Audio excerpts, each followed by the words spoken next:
The ESOL Screening tool for speaking and listening is a questionnaire that can be used to identify whether individuals who speak English as a second or additional language would benefit from attending ESOL classes.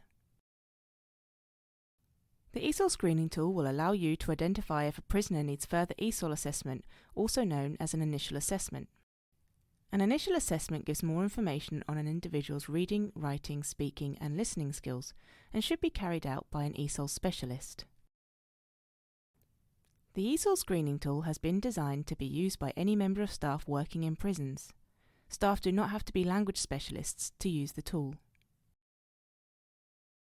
The screening tool is best used as part of the prisoner's induction period to make a decision about whether further support is needed.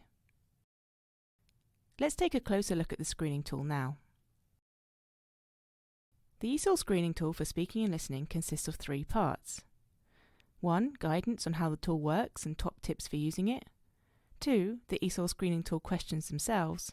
And 3. The record form. The ESOL Screening tool consists of 5 questions. The questions are on the left and possible responses are on the right. Let's look at question 1 as an example, which says, "What is your name? Can you spell it?" Start by asking the question and wait for an answer. Then look at the possible responses to the right and choose which response best matches what the prisoner has said. You may want to take a moment to pause the video and read the possible responses now. The possible response that best fits the prisoner's answer should then be recorded on the record sheet. You'll see that some of the questions have follow-up questions which you can ask if the prisoner doesn't understand the initial question or perhaps needs more prompting to give a longer response. For example, question 2 asks, "How well do you speak English?" If the prisoner gives a one-word response, you can ask the follow-up questions. For example, "How did you learn English? Did you go to English classes?" After you've asked all the questions and filled out the table on the record form, look at part 2 of the record form to decide if the prisoner should be referred for an initial ESOL assessment. You'll see that the instructions for part 2 say that if the prisoner gives 2 or more level A, B or C answers, then they should be referred for an ESOL assessment. We can see in this example that all the answers are levels A or B, so the person should be referred for an initial ESOL assessment, and so the yes box has been ticked. If you have something else to note down that you think is relevant, you can add it to the additional comments section. If you are ever in doubt whether or not someone needs further ESOL support, then refer them for an initial language assessment with an ESOL specialist. Let's now look at some top tips for using the ESOL Screening tool. Before the interview, it might be useful to familiarise yourself with the screening tool so that you can quickly map the answers from the prisoner onto the possible responses.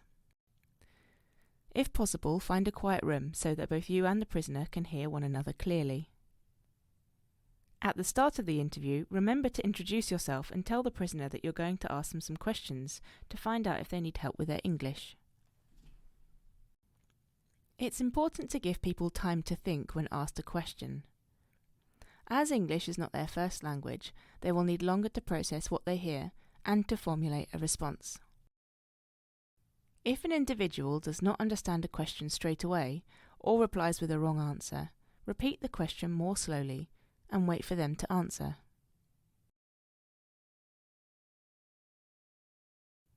If you've repeated the question and they still do not understand, try rephrasing the question and ask it in a different way. For example, "What job did you do in your country?"